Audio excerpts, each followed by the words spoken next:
اللہ تعالیٰ نے ایمان والوں پر مختلف وقت میں الگ الگ طرح کی عبادتیں دی ہیں جن کو بجا لانا ایمان والے کے ذمے ضروری ہے۔ جیسے ابھی 2 مہینے پہلے رمضان کا مہینہ تھا، رمضان کی عبادتیں تھی، تراویح تھی، روزہ تھا۔ اس کے بعد میں اللہ نے انعام میں عید الفطر دی۔ پھر اب یہ 2 مہینے کے بعد میں عید الاضحیٰ کا مہینہ، ذی الحجہ کا مہینہ، عید الاضحیٰ، یہ مہینہ ہم لوگوں پر آنے والا ہے۔ یہ مہینہ بھی بڑا افضل مہینہ ہے۔ اللہ تعالیٰ نے اس میں حج جیسی عبادت کو رکھا ہے۔ میں نے حج کے متعلق ابھی 2-3 ہفتے پہلے بیان کیا تھا، تفصیل سے اس کی باتیں، اس کے فرض، کس پر فرض ہوتا ہے، کن لوگوں کو کرنا چاہیے، کس طرح سے کرنا چاہیے، یہ ساری بات تفصیل سے میں نے بتائی تھی۔ اب اس کا موقع نہیں ہے کہ حج کے متعلق بات بتائی جائے۔ اب تو تقاضا یہ ہے کہ اب عید الاضحیٰ میں یہ اس ذی الحجہ کے مہینہ میں کیا کیا چیزیں ہیں ان کو ہمیں اپنے عمل میں لانا ہے۔ آج چاند کی 29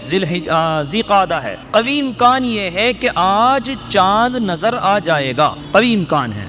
آج نظر نہیں آتا تو کل پکا نظر آ جائے گا، لیکن قوی امکان یہ ہے کہ 90% امید سمجھیے کہ آپ انشاءاللہ چاند آج نظر آ جائے گا۔ تو اس کے بعد میں چاند نظر آنے کے بعد میں جو یہ راتیں شروع ہوتی ہیں، اللہ نے ان راتوں کی قسم اٹھائی ہے، والفجر ولیال عشر، قسم ہے صبح کی اور 10 راتوں کی۔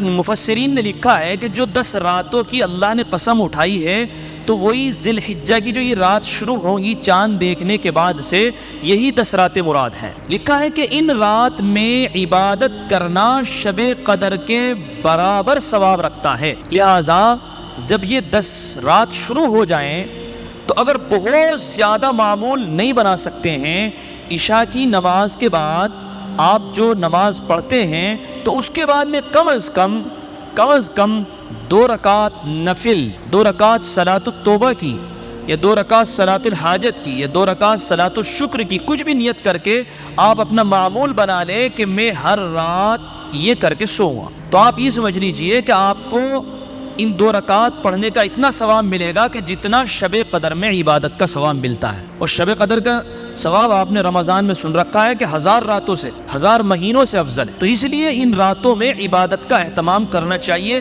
کوئی خاص طریقہ عبادت کا یہ متعین نہیں ہے، آپ چاہے تو قرآن کی تلاوت کر سکتے ہیں، آپ ارادہ کر سکتے ہیں کہ مجھے ان 10 راتوں میں قرآن کریم مکمل کرنا ہے، کر سکتے ہیں آپ چاہیں تو بس 2 رکعت جب عشاء کی نماز کے لیے آئیں تو اسی نیت سے پڑھ کے چلے جاؤ کہ بھائی ان راتوں کی اللہ نے قسم اٹھائی ہے، یہ 10 رات بڑی عظمت والی رات ہیں، لہٰذا میں ان راتوں میں 2 رکعت نماز پڑھ کر کے ہی جاؤں گا۔ تو اس لیے اپنا یہ معمول بنائیں، صدقہ وغیرہ کریں، خیرات کریں ان راتوں کے اندر، گناہوں سے بچیں، اللہ ہم سب کو گناہوں سے بچائے۔ یہ گناہ بڑی عجیب چیز ہے، انسان نہ چاہتے ہوئے بھی ان گناہوں میں ملوث ہو جاتا ہے، انسان ہمت کرنے کے باوجود بھی بعض دفعہ ہمت ہار جاتا ہے، ہر دفعہ ہر لمحہ اس کی یہ کوشش ہوتی ہے کہ میں گناہ نہ کروں، میں نافرمانی نہ کروں، لیکن حالات اس کے سامنے ایسے آ جاتے ہیں کہ وہ مجبور ہو کر کے پھر گناہ کر بیٹھتا ہے۔ تو اگر مجبور ہو کر بار بار گناہ ہو رہے ہیں تو اس کے لیے یہ ہے کہ بار بار توبہ بھی کرتے رہو، چاہے بار بار توبہ ٹوٹ رہی ہے آپ بار بار توبہ کرتے رہو،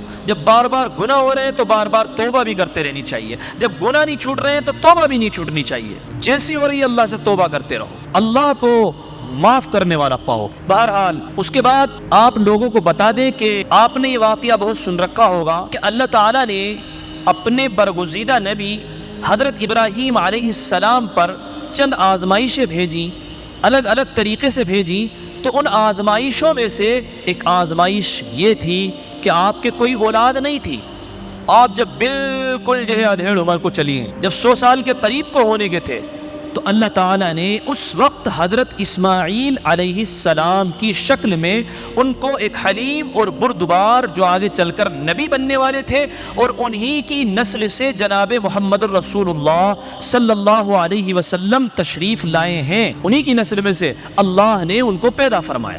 یہ اللہ کی قدرت ہے، یہ اللہ کی قدرت ہے، اللہ کی حکمت ہے، اللہ کو معلوم ہوتی ہے کہ وہ کیا کرنے والا۔ جہاں لوگ نا امید ہو جاتے ہیں کہ اب تو ہماری عمر ایسی ہو گئی ہے کہ اب کہاں پر اولاد ہوگی، آج بھی بہت سارے لوگوں کے ساتھ ایسا ہوتا ہے۔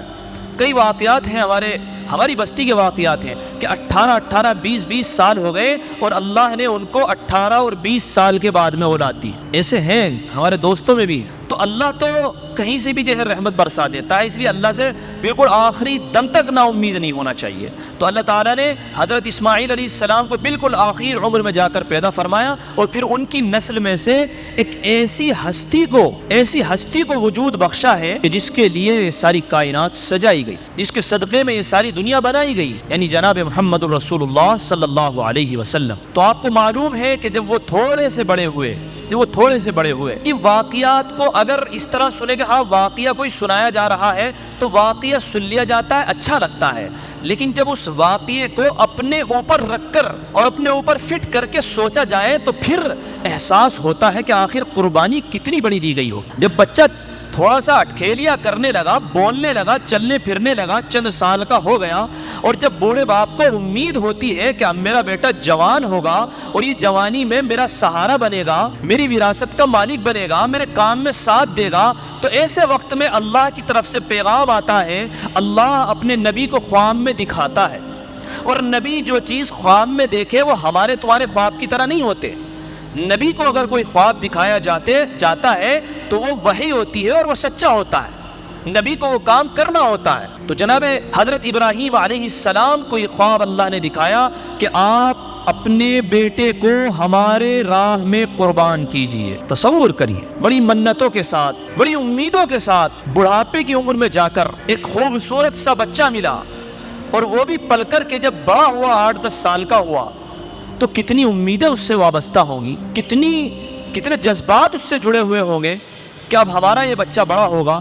لیکن ایمان والے کے لیے اصل تقاضا یہی ہے کہ اپنے سارے جذبات کو اللہ کے فیصلوں کے سامنے قربان کر دیا جائے. تو آج اللہ ہم سے اولاد کی قربانی نہیں مانگتا. آج لوگوں سے یہ نہیں کہا جاتا کہ آپ اپنی اولاد کو قربان کیجیے. آج کہا جاتا ہے کہ بھائی آج جو یہ گناہوں کا مادہ تمہارے اندر اور ہمارے اندر اٹھ رہا ہے, جو ہم یہ شادی بیاہ اور دوسرے موقعوں پر ہم اللہ کے نبی صلی اللہ علیہ وسلم کی سنت کو یوں ڈال کر کے اور شیطان کے طریقے کو یوں فالو کر کے اوپر اٹھاتے ہیں, تو آج ہم سے اس قربانی کو مانگا جاتا ہے کہ بھائی آپ اپنے جذبات کی قربانی دے کر ان گناہوں کے کام کو روک دو, سنت کے کام کو اوپر لے آؤ. تو ہم سے یہ قربانی بھی نہیں دی جاتی, اس میں بھی فیل ہو جاتے ہیں. اور سوچ لیجئے گا, اتنے لوگ بیٹھے ہیں, میں آپ سے ایک بات کہہ رہا ہوں کہ آپ کے گھر میں جب بھی کسی کی شادی کا پروگرام ہو, آپ پروگرام میرج ہال میں کریں یا گھر میں کریں, تو آپ اتنا کرنا کہ مرد اور عورتوں کا پروگرام الگ کرنا. الگ کرنے کا مطلب یہ نہیں کہ بیچ میں ایک شامیانہ لگا دو, آدھی عورتیں ادھر بھاگی پھر رہی ہیں, آدھے مرد ادھر بھاگی پھر رہے ہیں, نہیں, الگ کر دو. بالکل محلے میں یا گھر میں کسی طرح انتظام کر دو, یا اتنا مضبوط پردے کا انتظام کرنا کہ لگے کہ یہاں عورتیں ہیں ہی نہیں. یہ آپ لوگوں سے میں کہہ رہا ہوں. تو آپ لوگ اگر شادی بیاہ میں اتنا پروگرام کریں تو اس قربانی کو دے دیجئے گا, یہی بہت سمجھی جائے گی. آپ سے اولاد کی قربانی کی بات نہیں کر رہا ہوں. نبی سے تو یہ کہا تھا کہ یہ بچہ تمہارا بڑا ہو گیا ہے, آپ اس کی قربانی دیجئے, ہمارے راستے میں اس کو قربان کیجئے. اب حضرت ابراہیم علیہ السلام نے اپنے بیٹے کو خواب بتایا, اپنی بیوی کو خواب بتایا. شیطان نے بہت ورگلانے کی کوشش کی, طرح طرح کی چیزیں ہوئیں. جو لوگ حج پہ جاتے ہیں تو آپ نے دیکھا ہوگا کہ وہ شیطان کو کنکر مارتے ہیں, تو سب وہیں پر بتایا جاتا ہے کہ شیطان یہاں آ کر بیٹھا, یہاں آ کر بیٹھا, یہاں آ کر کے بیٹھا. کسی طریقے سے جو ہے ان کو میں روک لوں اس چیز سے کہ یہ اللہ کی راہ میں اپنے بیٹے کی قربانی دینے جا رہے ہیں. اس سے تو انسان کا مقام اور مرتبہ اللہ کی نگاہوں میں بہت بڑھ جائے گا. جبکہ شیطان کا تو کام ہی یہ ہے کہ وہ انسانوں کو اللہ کی نگاہوں میں گرانے کے کام کرتا ہے. تو شیطان بے چین پریشان تھا کہ کسی طریقے سے کہیں اپنے بیٹے کی قربانی نہ دے دے. حضرت ابراہیم علیہ السلام نے اپنے بیٹے سے کہا کہ بیٹے میں نے ایسے ایسے دیکھا ہے, اللہ یہ چاہ رہا ہے. تو بیٹا بھی بڑا عجیب ہے کیونکہ آگے چل کر کے نبی بننے والا ہے, نبی کا بیٹا ہے. کہا کہ آپ کو جو حکم دیا گیا ہے والد صاحب آپ اس کو پورا کیجئے, آپ مجھے صبر کرنے والوں میں سے پائیں گے. اگر اللہ میری قربانی چاہتا ہے تو میں قربانی دینے کے لیے تیار ہوں, میں اللہ ہی کا. یہ جذبات تھے, یہ قربانی تھی. لیکن آپ لوگ جانتے ہیں کہ پھر اللہ نے حضرت اسماعیل علیہ السلام کو قربان نہیں ہونے دیا, ان کی جگہ پر دمبے کو بھیجا اور دمبے کو ذبح کیا گیا, اور پھر حضرت اسماعیل علیہ السلام کو ہٹا لیا گیا. اور اللہ نے کہا کہ ابراہیم صدقت الرؤیا, آپ نے اپنے خواب کو سچا کر دکھایا.